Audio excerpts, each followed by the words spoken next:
The thundering hooves against packed dirt were the only sounds Wyatt Tucker could hear as he raced his stallion back to his ranch, the letter from Doc Harrison burning a hole in his pocket like a hot coal. Infertile.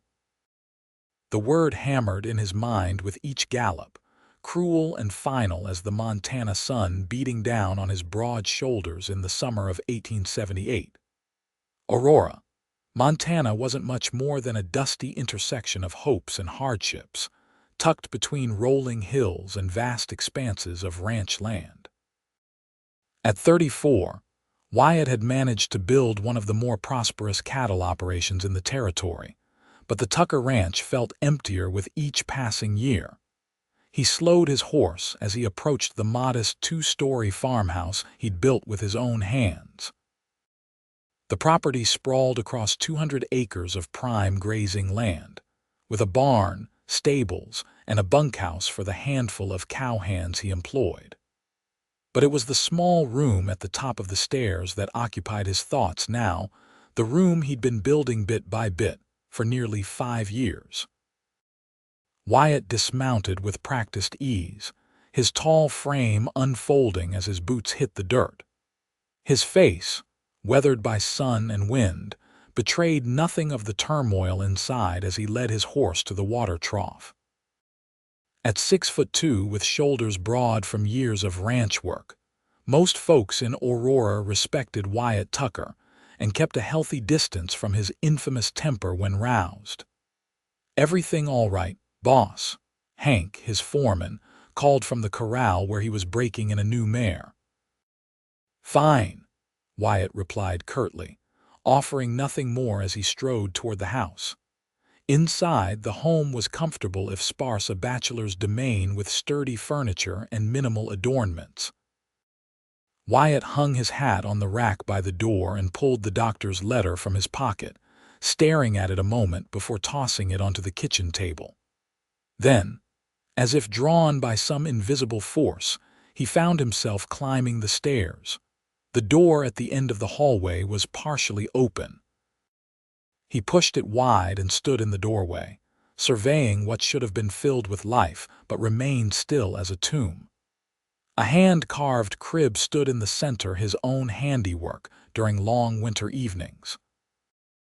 A rocking chair sat by the window, a small bookshelf already stocked with children's stories, and a chest for toys along one wall. Curtains in a soft yellow hung at the window, catching the afternoon light.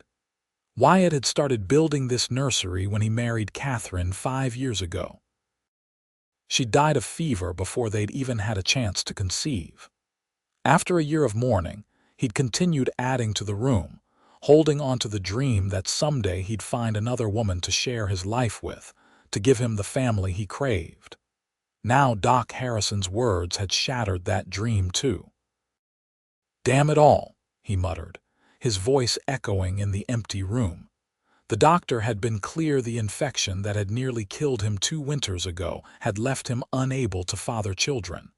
The nursery would remain empty. Wyatt clenched his jaw and turned away, pulling the door firmly shut behind him. 3 days later, Wyatt rode into town for supplies, the ache in his chest having settled into a dull resignation. Aurora wasn't much a general store, saloon, small hotel, church, and the usual smattering of businesses needed to service the surrounding ranches. But it was growing steadily as the railroad pushed farther west. He tied his horse outside the general store and nodded curtly to Mrs. Peterson, the preacher's wife, as she passed by. Inside, he handed his list to Mr. Harrington, the shopkeeper. "Morning, Wyatt." "Be with you in a moment," Harrington said, finishing with another customer. Wyatt leaned against the counter, his gaze absently drifting over the store's contents. A flash of movement caught his eye, a woman he didn't recognize standing in the fabric section, her back to him. Auburn hair was pulled into a simple knot at her nape, and her dress, though travel-worn, was of good quality. 2 small children, identical boys from the look of them, clutched at her skirts, no more than 4 or 5 years old. "Now, Henry James, please stand still," she was saying, her voice gentle but firm. "We'll be done shortly." Something about her voice, a slight lilt that wasn't local, made Wyatt straighten. When she turned, he found himself looking into eyes the color of spring grass, set in a face that stopped him cold.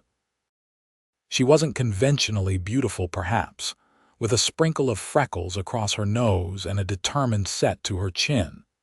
But there was something arresting in her expression, intelligence and weariness in equal measure. Their eyes met briefly before she looked away, turning her attention back to the twins who were growing restless.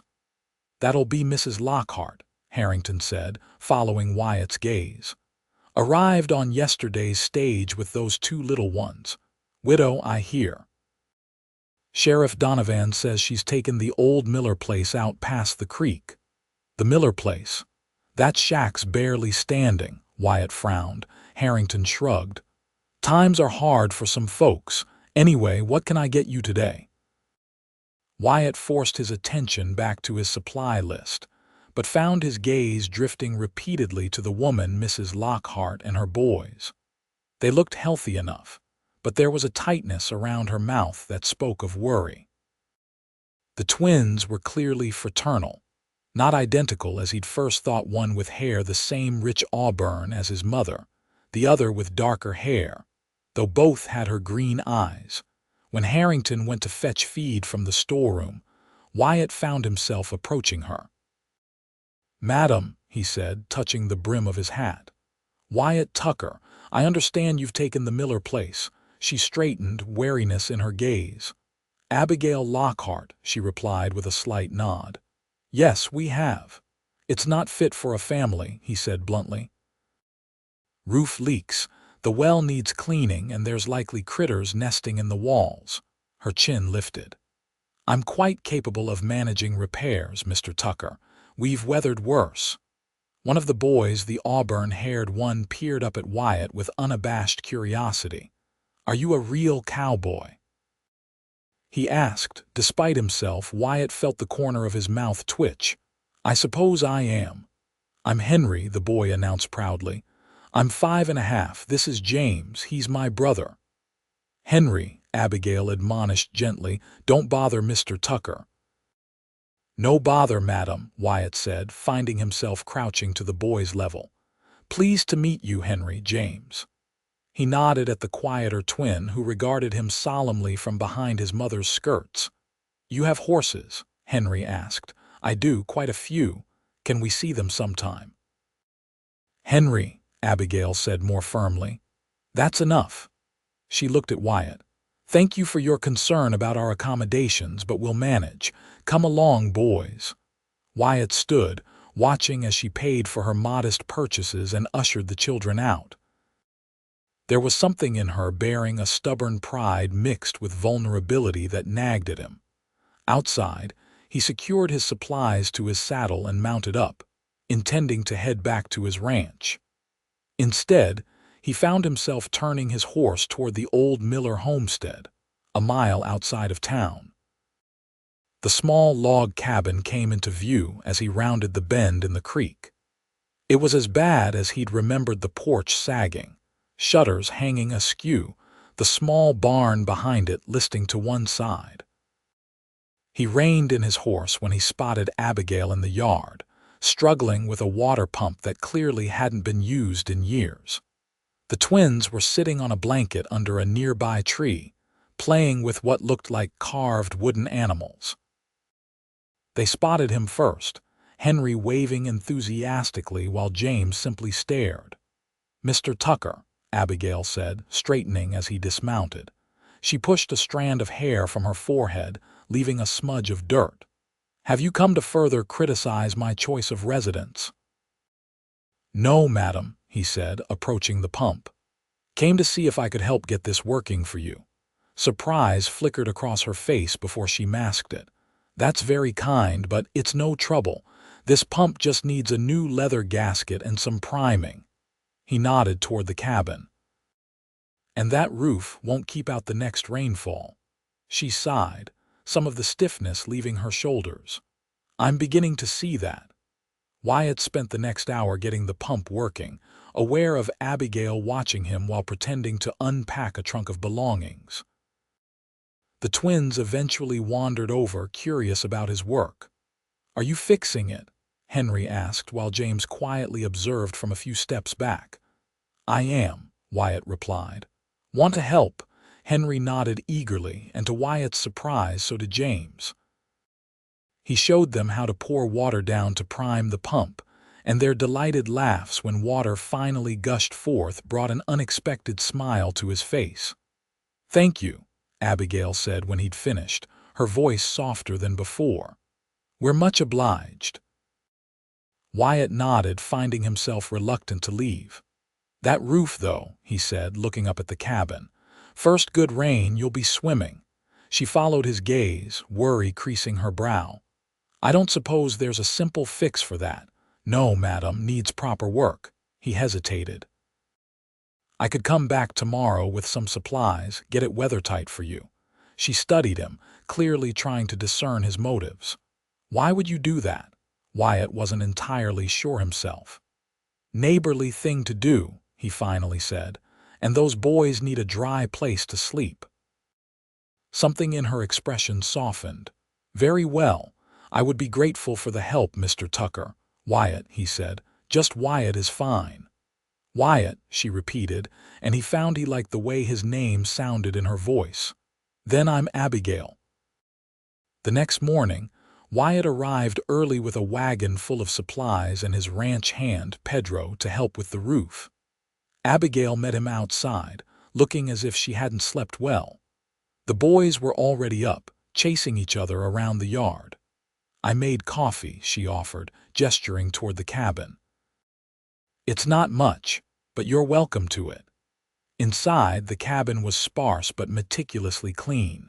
A curtain divided the single room, presumably separating her sleeping area from the boys. Wyatt noticed a stack of books on a small table, along with papers that looked like lesson plans.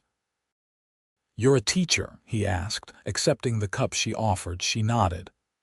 "I was in St. Louis. I'm hoping to find a position here once we're settled." "Aurora could use a proper teacher," Wyatt said. "The preacher's wife does what she can, but she's got no training, so I've heard."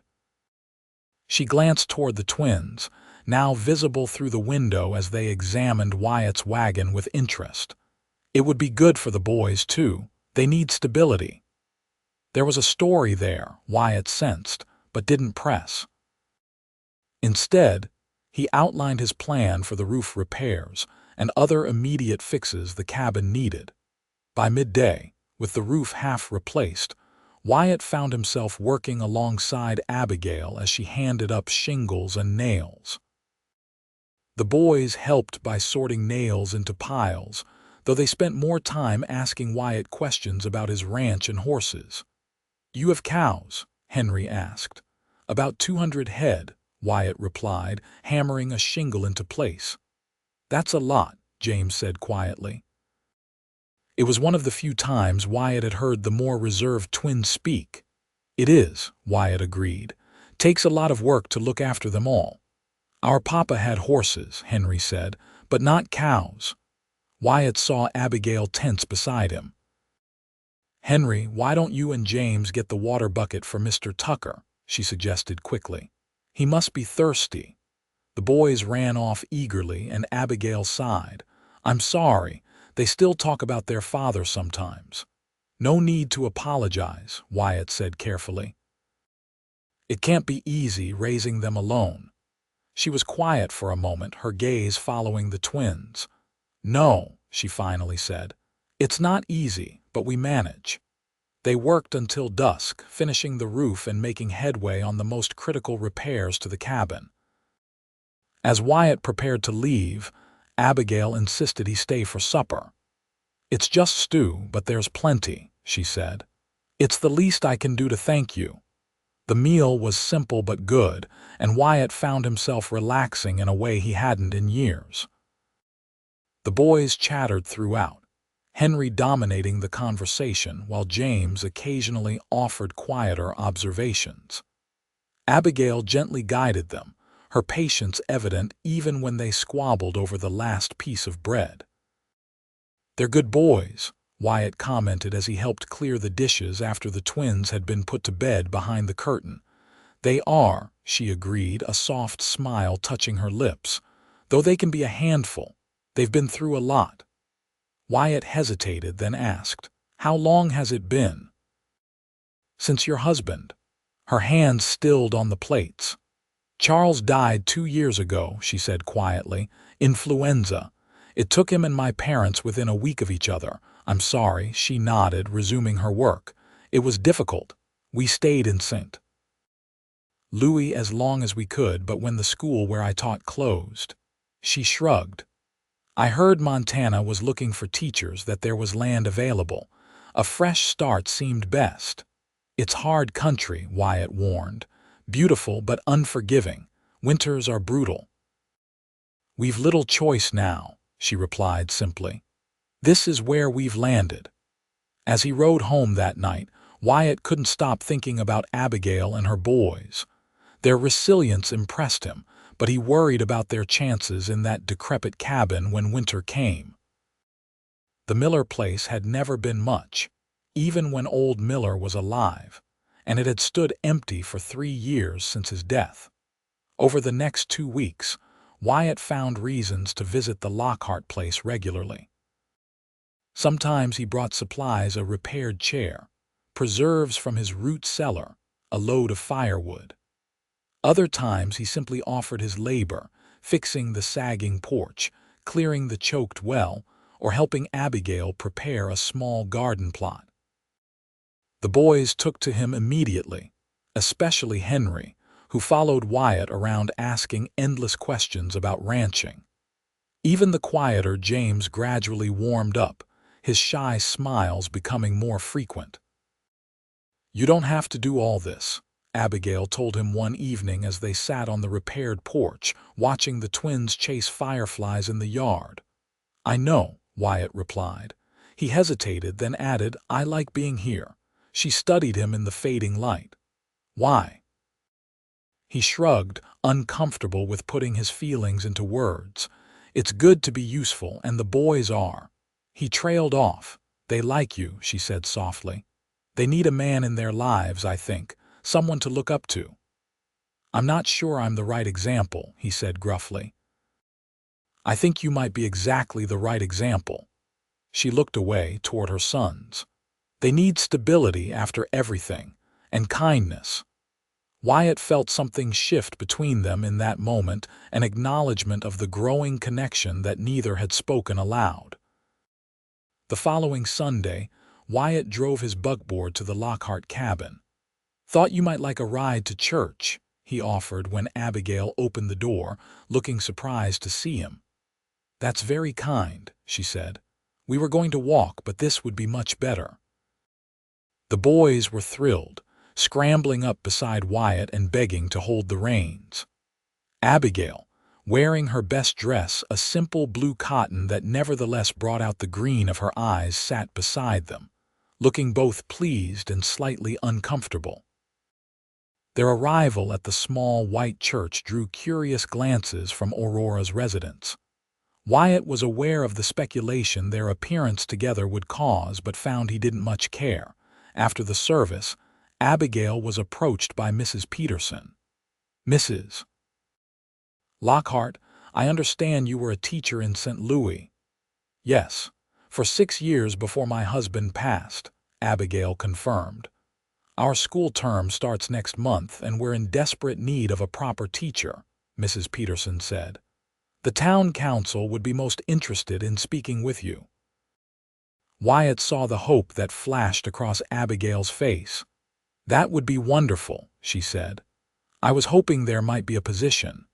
"It doesn't pay much," Mrs. Peterson warned, "but there's a small room above the schoolhouse where the teacher traditionally lives." "We already have accommodations," Abigail said, glancing at Wyatt. "But the position itself would be most welcome."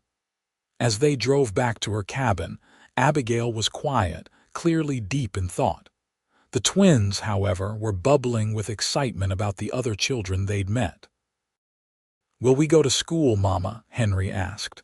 "Yes, darling, and it seems I might be the teacher," she replied with a small smile. "Would you come with us too?" James asked Wyatt unexpectedly. Wyatt glanced down at the boy. "To school," James nodded solemnly. "The school is for children," Wyatt explained gently. "I'm a bit old for lessons." "But you could visit," Henry suggested, "like you visit our house." "Henry," Abigail admonished softly, a blush touching her cheeks. Wyatt smiled. "I might visit sometimes," he told the boys. "If your ma doesn't mind." Later, as the twins played in the yard, Wyatt found himself alone with Abigail on the porch. "The teaching position would be a blessing," she said.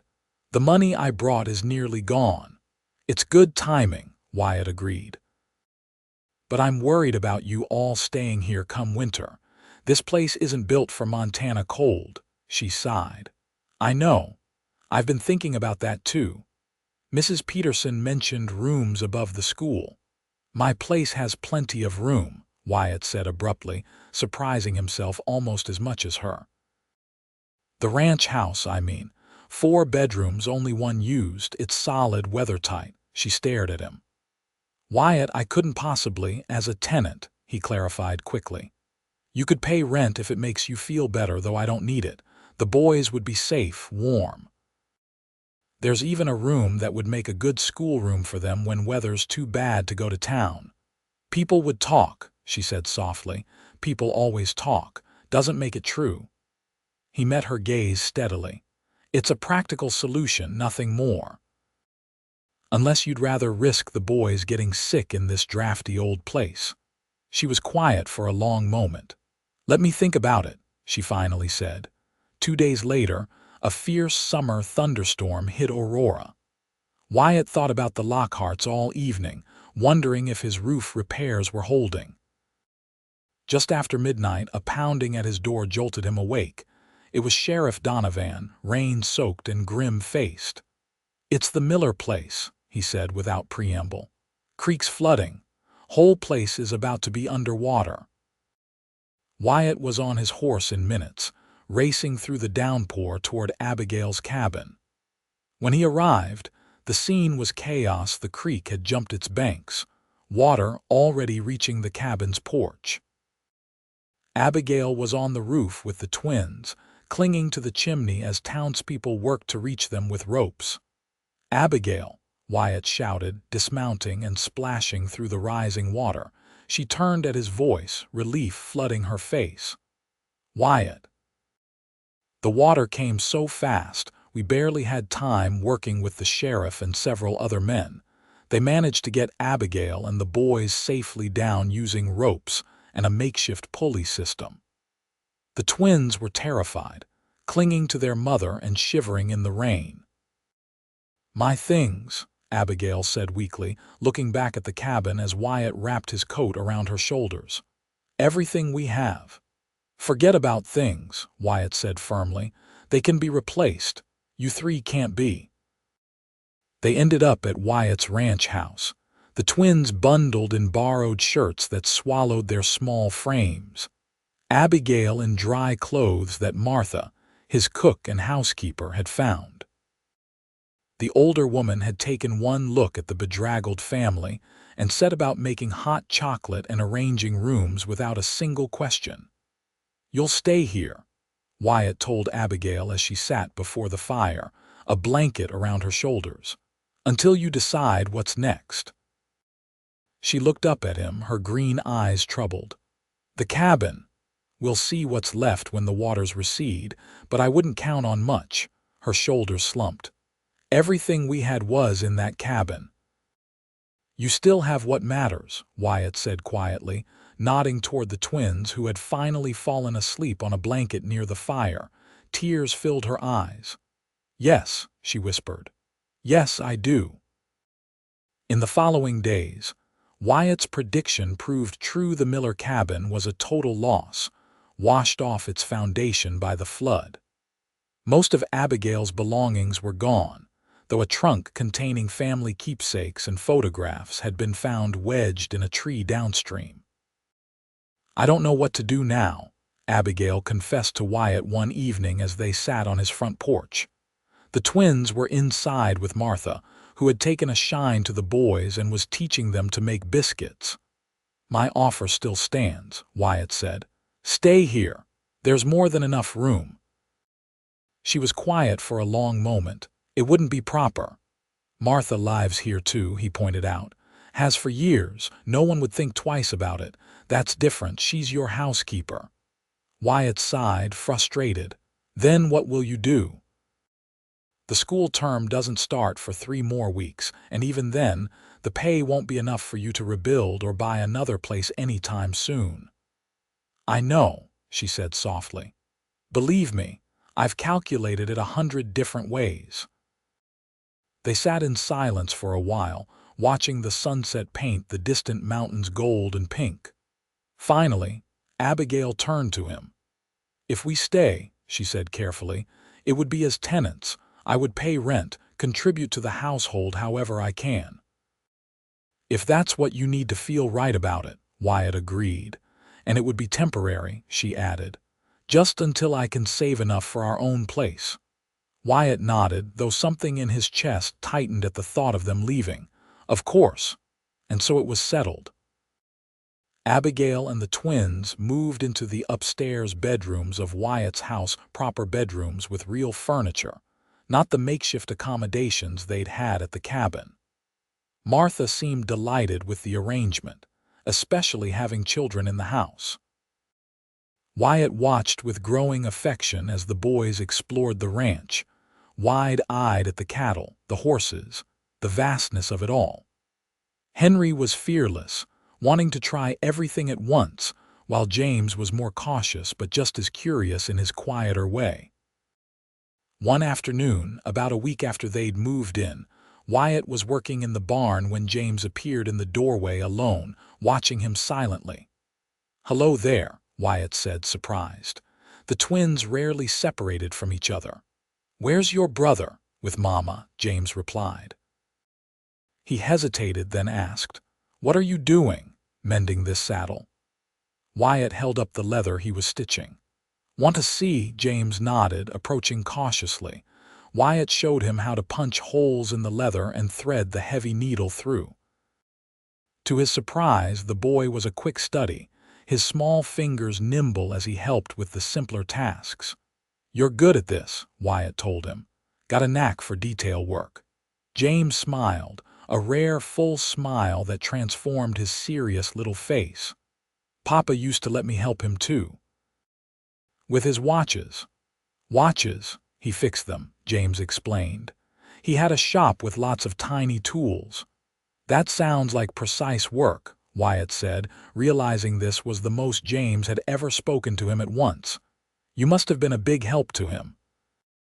The boy nodded, his expression turning wistful. "I miss him sometimes." Wyatt's heart squeezed. "I'm sure you do, son. That's natural." "Mama misses him too, but she tries not to show us," James confided. "She cries sometimes when she thinks we're sleeping." Wyatt wasn't sure how to respond to that. "Your ma is very brave," he finally said, "and she loves you boys more than anything." James considered this, then looked up at Wyatt with those solemn green eyes. "Do you have children?" The question caught Wyatt off guard. "No," he said softly. "No, I don't." "Why not?" Wyatt set down his tools, trying to find the right words for a 5-year-old. "Well, I was married once, but my wife died before we had children, and now I can't have children of my own." James frowned, processing this. "Because you don't have a wife." "That's part of it," Wyatt said carefully. "But also because sometimes bodies don't work the way we want them to. Mine can't make babies even if I did have a wife." "Oh," James thought about this. "That's sad." "It is," Wyatt agreed, surprised by how much it hurt to admit this to the child. "You could be our papa," James suggested suddenly, with the simple logic of childhood. "Then you'd have children." Wyatt's breath caught. "It's not that simple, James." "Why not? You like us, don't you? And Mama likes you, I can tell." Before Wyatt could respond, Henry came barreling into the barn, followed by Abigail. "There you are," she exclaimed, clearly relieved to find James. "You know you're not supposed to wander off alone." "I wasn't alone," James said reasonably. "I was with Wyatt." Abigail's gaze met Wyatt's, something unreadable in her expression. "Even so, you should have asked permission." Later that evening, after the boys were asleep, Wyatt found Abigail on the porch, wrapped in a shawl against the cooling night air. "James seems to have taken a shine to you," she said as Wyatt sat beside her on the porch swing. "He's usually so reserved with strangers. He's a good boy. Smart." Wyatt hesitated, then added, "He told me about his father, that he fixed watches." Abigail nodded. "Charles was a watchmaker. He had a small shop in St. Louis. It was his passion. James said he used to help him." "Yes," she smiled fondly. "Charles would let him sort the tiny screws and springs. James has always been patient with delicate work, even as young as he is." "He misses his father," Wyatt said quietly. "They both do," she sighed. "Henry expresses it through energy and questions. James turns inward. Two different responses to the same loss." They sat in companionable silence for a while, the porch swing creaking gently. Wyatt was acutely aware of her presence beside him, the faint scent of lavender, the way her hands rested in her lap, the curve of her profile in the lamplight spilling from the window. "James said something to me today," Wyatt finally said. "He asked why I didn't have children." Abigail turned to him, surprised. "That's rather personal. I'm sorry if he made you uncomfortable." "No, it's all right." Wyatt stared out at the darkened yard. "I told him the truth, that I was married once but she died, and that now I can't father children even if I wanted to." She was quiet for a moment. "I didn't know," she said softly, "about your wife or the other." "Catherine," Wyatt said, her name feeling strange on his tongue after so long. "We were married less than a year when fever took her. That was 5 years ago. I'm sorry. As for the rest—" He shrugged. "Got a bad infection 2 winters back. Nearly killed me. Doc says the fever left me sterile." Abigail's hand moved to cover his where it rested on the swing between them. That must have been difficult to hear. The touch of her hand sent warmth up his arm. "It was," he admitted. "Still is sometimes. There's a room upstairs I started fixing up as a nursery when Catherine and I married. After she died, I kept adding to it. Foolish, maybe." "Not foolish," she said. "Hopeful." He looked at her then, finding unexpected understanding in her eyes. "James suggested I could be their father," he said, watching her reaction carefully. "Since I don't have children of my own." Her eyes widened slightly, a blush coloring her cheeks. "Children say the most unexpected things," she said, withdrawing her hand from his. "They do," Wyatt agreed. "But sometimes they see things clearly, without all the complications adults add." "Wyatt." She looked away. "We've only known each other a short time." "I know," he said. "I'm not suggesting anything, just telling you what he said." But even as he spoke the words, Wyatt realized they weren't entirely true. He was suggesting something, or at least, he wanted to. In the few short weeks since Abigail and the twins had entered his life, something had shifted inside him, as if pieces that had been adrift were finally finding their places. The school term began in early September. Abigail had been officially hired as Aurora's teacher, with 14 students ranging from 6 to 16 enrolled. The twins, though technically too young for formal schooling, accompanied her daily, sitting quietly at a small table with picture books and simple lessons of their own. Wyatt found himself riding into town more frequently than he had in years, often timing his visits to the general store or bank to coincide with the end of the school day. He'd tip his hat to Abigail as she emerged from the one-room schoolhouse, the twins bouncing around her skirts, and offer them a ride home in his buckboard. People noticed, of course. Aurora was too small for anything to go unremarked. But to Wyatt's surprise, the speculation seemed largely positive. Perhaps it was because Abigail had quickly earned respect as a skilled teacher, or because the tragic loss of her home in the flood had garnered sympathy. Whatever the reason, the arrangement, a widow and her sons living at Wyatt Tucker's ranch, raised few eyebrows. "You're good for them," Martha told Wyatt one evening as they sat in the kitchen after supper. Abigail was upstairs helping the twins with their bath. "Those boys need a man in their lives." "I'm just their landlord," Wyatt said, though the words felt hollow. Martha snorted, her gray head shaking in disbelief. "Landlords don't teach 5-year-olds to ride ponies or spend hours making them wooden toys." It was true that Wyatt had been spending most of his free time with the boys. He'd found a gentle mare for them to learn riding on, fashioned a small saddle that could fit their little frames, and spent evenings in his workshop crafting toys, a set of building blocks for Henry, who loved to construct elaborate towers, and a miniature chest with tiny drawers for James, reminiscent of a watchmaker's cabinet. "They're good boys," Wyatt said defensively. "They are," Martha agreed, "and their mother is a fine woman too." Wyatt said nothing to that, though he couldn't argue. Abigail had proven herself not only intelligent and capable but genuinely kind. She insisted on contributing to the household, teaching Martha new recipes she'd learned in St. Louis, mending clothes, even helping with the garden. In the evenings, after the boys were asleep, she and Wyatt often sat on the porch or before the fire, talking for hours. He learned that she'd been a teacher since she was 18, that she loved poetry and could recite Wordsworth from memory, that she had a weakness for apple pie but couldn't abide molasses. She told him stories of her childhood in Illinois, of meeting Charles at a church social when she was 20, of their early marriage and the birth of the twins. In return, Wyatt found himself sharing things he'd rarely spoken of: his own upbringing on a small farm in Ohio, his journey west at 19 seeking his fortune, the years of hard work that had built his ranch, his brief happiness with Catherine, and the crushing grief of losing her. One evening in late September, as autumn painted the landscape in golds and reds, Wyatt showed Abigail the nursery.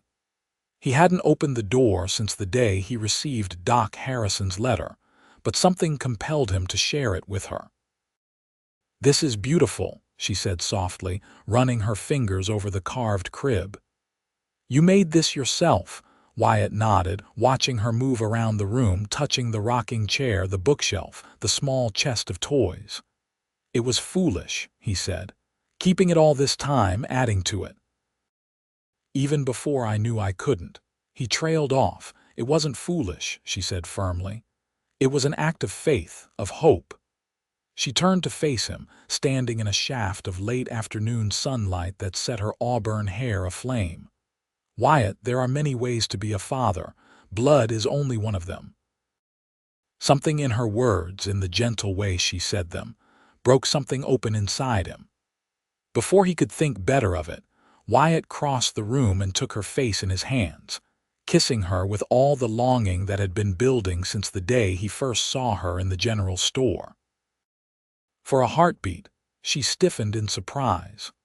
Then her hands were on his shoulders, and she was kissing him back with equal fervor, as if she'd been waiting for this moment as long as he had.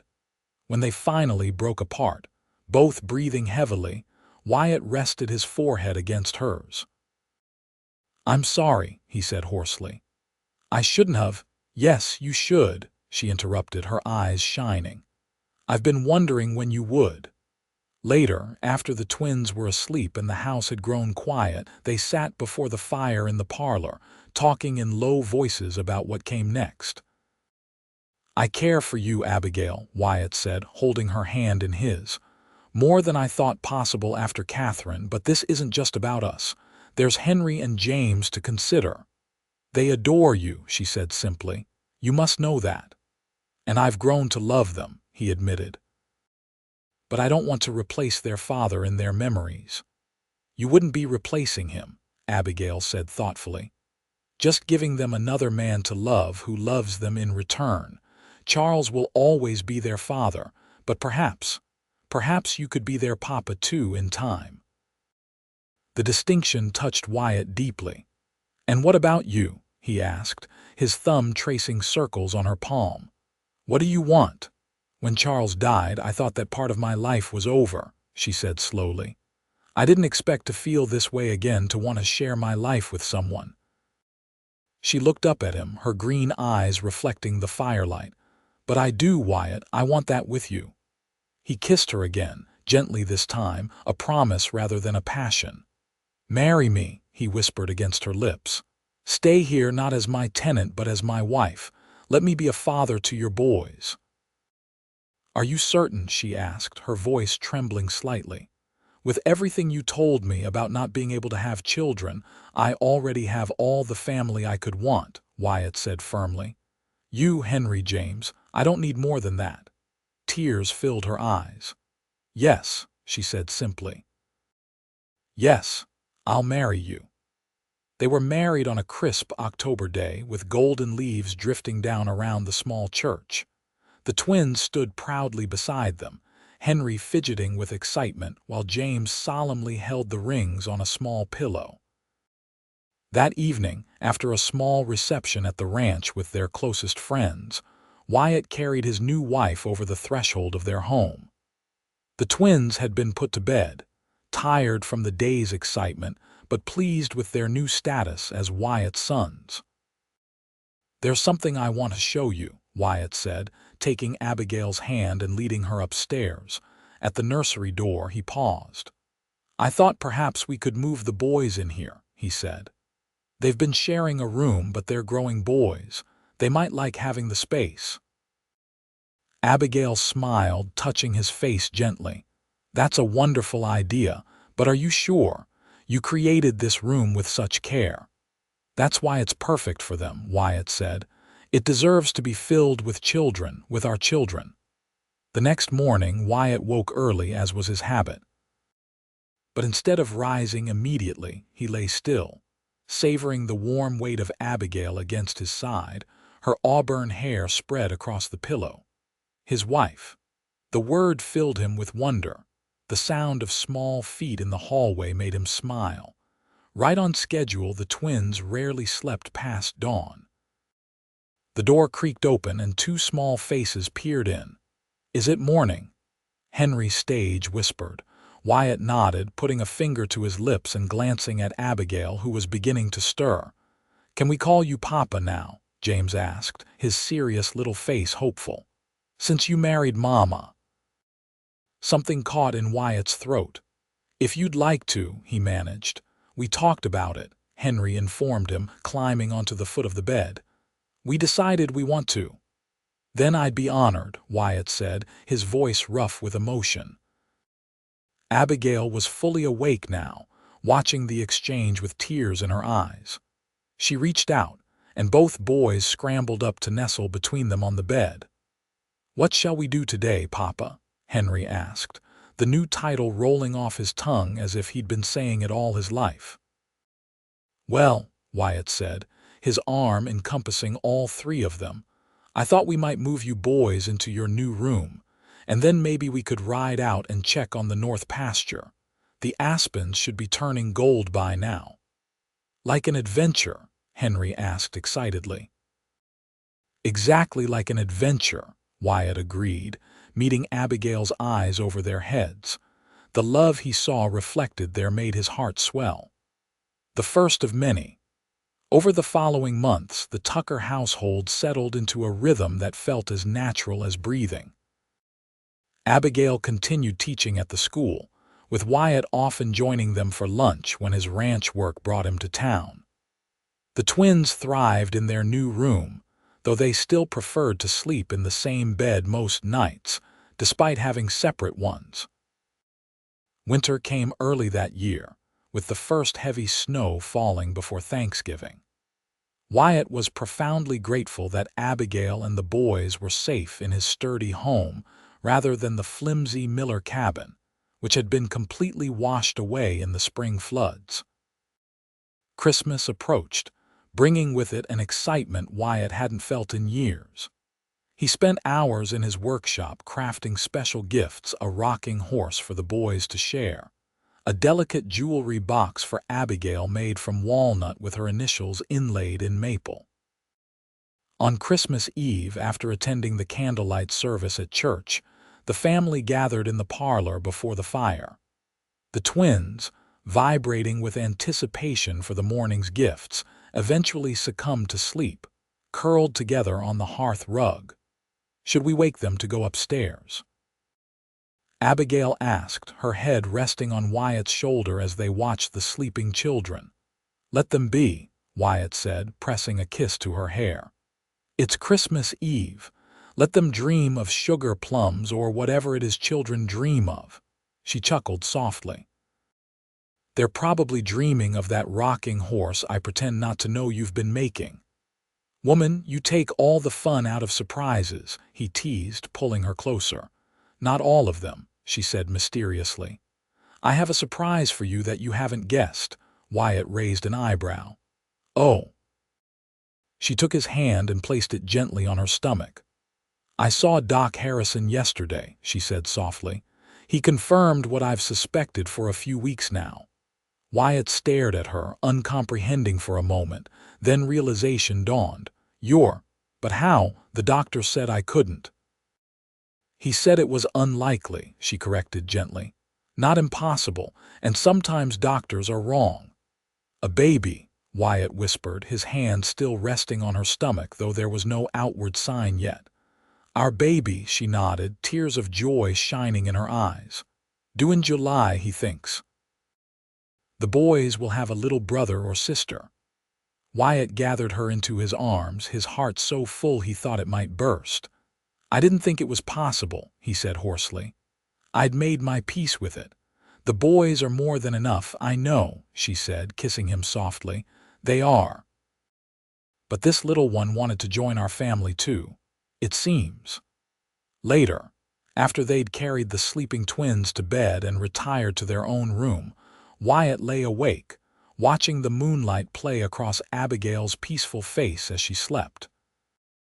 His hand rested protectively over her still flat stomach, marveling at the miracle growing within. The nursery, he thought, would need some changes. The crib would stay, of course, but perhaps the room should be divided to give the new baby a space while still leaving room for the twins' belongings. He'd build another chest of drawers, smaller to match the existing one. Maybe a new bookshelf too. Wyatt fell asleep planning, his dreams filled with the laughter of children, not just the twins he'd grown to love as his own, but the child who would be born of his and Abigail's love as well. Spring arrived, melting the snow and turning the ranch land vibrant green. Abigail's condition was becoming visible now, her dresses altered to accommodate her growing belly. The twins were fascinated by the prospect of a new sibling, with Henry declaring that he hoped it would be a brother, because we already know how to play with boys, and James quietly suggesting that a sister might be nice too. As Abigail entered her 7th month, Wyatt insisted she take a leave from teaching until after the baby was born. She reluctantly agreed, though she missed her students.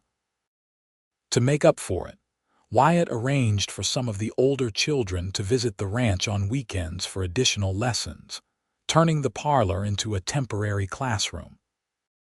"You're spoiling me," Abigail told him one warm June evening as they sat on the porch swing, watching the twins chase fireflies in the yard. Her hand rested on her rounded belly, where the baby was particularly active that evening. "Hardly," Wyatt scoffed. "I'm just making sure you don't work yourself to exhaustion," she smiled, leaning against his shoulder. "I never thought I'd have this again," she said softly. "After Charles died, I thought my family was complete, just the boys and me against the world. And now I have everything I never dared wish for," she said simply. A man who loves me and my sons. A home that feels like it was always meant to be ours. And this little one. She guided his hand to where the baby was kicking. Wyatt felt the strong movement beneath his palm and smiled. Seems like this one's going to be as energetic as Henry. God help us if that's true, Abigail laughed. One hurricane in the family is quite enough. July arrived with a heat wave that left everyone seeking shade and cool water. Abigail, now in her final weeks, found the heat particularly challenging. Wyatt took to bringing blocks of ice from town to cool the house, and Martha kept a steady supply of cold lemonade available. The twins had just celebrated their 6th birthday when Abigail went into labor, 2 weeks earlier than expected. Martha sent one of the ranch hands for Doc Harrison while Wyatt paced anxiously outside the bedroom door, the twins watching him with wide, worried eyes. "Is Mama going to be okay?" James asked, his small face serious. "Of course she is," Wyatt assured him, crouching down to the boy's level. "Having a baby is hard work, but your mama is strong. Remember how she told you about when you were born?" Henry nodded vigorously. "She said we were in such a hurry to meet everyone that we came early too." "That's right," Wyatt said, grateful for the distraction. "And look how well that turned out." After what seemed like an eternity but was in reality only 6 hours, Doc Harrison emerged from the bedroom, wiping his hands on a towel. "Congratulations, Wyatt," he said with a broad smile.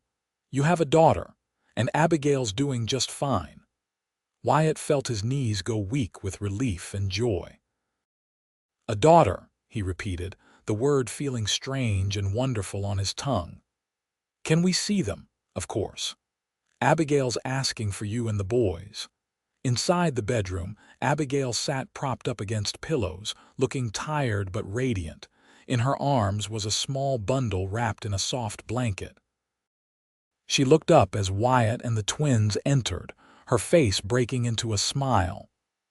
"Come meet your sister," she said softly. The boys approached the bed cautiously, curiosity overcoming their initial hesitation. Wyatt stood frozen for a moment, overcome by the scene before him, his wife, his sons, and now his daughter. His family, complete in a way he'd never dared hope for. "She's so small," Henry marveled, peering at the infant's red, wrinkled face. "And loud," James added as the baby let out a surprisingly strong cry. Abigail laughed. "She is at that. Would you like to hold her, Wyatt?" He approached the bed and carefully took the tiny bundle from Abigail's arms. The baby's eyes were shut tight, her face scrunched in what appeared to be deep concentration. A wisp of dark hair crowned her head, his coloring, not Abigail's auburn. As he held her, she quieted, seeming to sense she was in safe hands. "What shall we name her?" Wyatt asked, his voice thick with emotion. They had discussed names but hadn't settled on one, half believing that the pregnancy itself was too miraculous to plan too far ahead. Abigail looked thoughtful. "What about Catherine, after your first wife?" "She's part of what brought us to this moment in a way." Wyatt's breath caught at the suggestion. "You do that, of course," Abigail said simply. "She was important to you, and without your love for her, you might never have built that nursery that our children now enjoy." "Catherine," Wyatt tested the name, looking down at his daughter. "Catherine Martha Tucker, if that's all right with you. Martha's been like family to me for years." "It's perfect," Abigail agreed, reaching out to take his hand.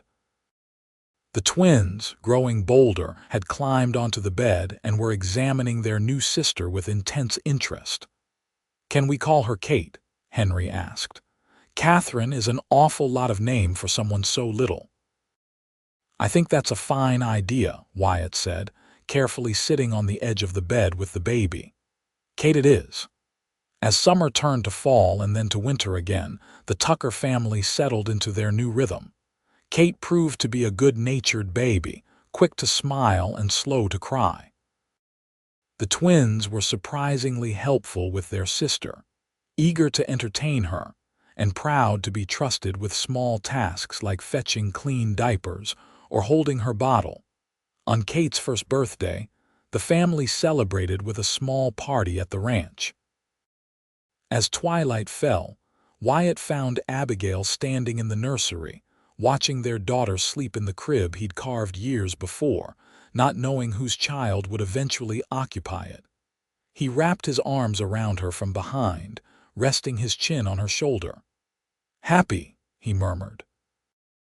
"Unbelievably so," she replied, leaning back against him.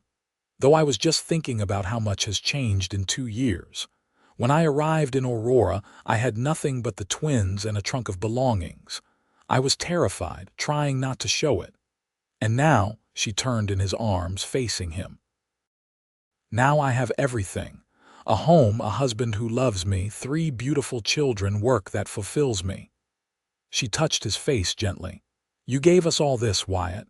"No," he said, catching her hand and pressing a kiss to her palm. "We gave it to each other. I was just as empty before you came." That nursery was proof of it, a room waiting for children I never thought I'd have. Through the open door, they could hear the twins in their room across the hall, their voices raised in some elaborate game of pretend. Below, Martha was cleaning up from the party, humming a familiar tune.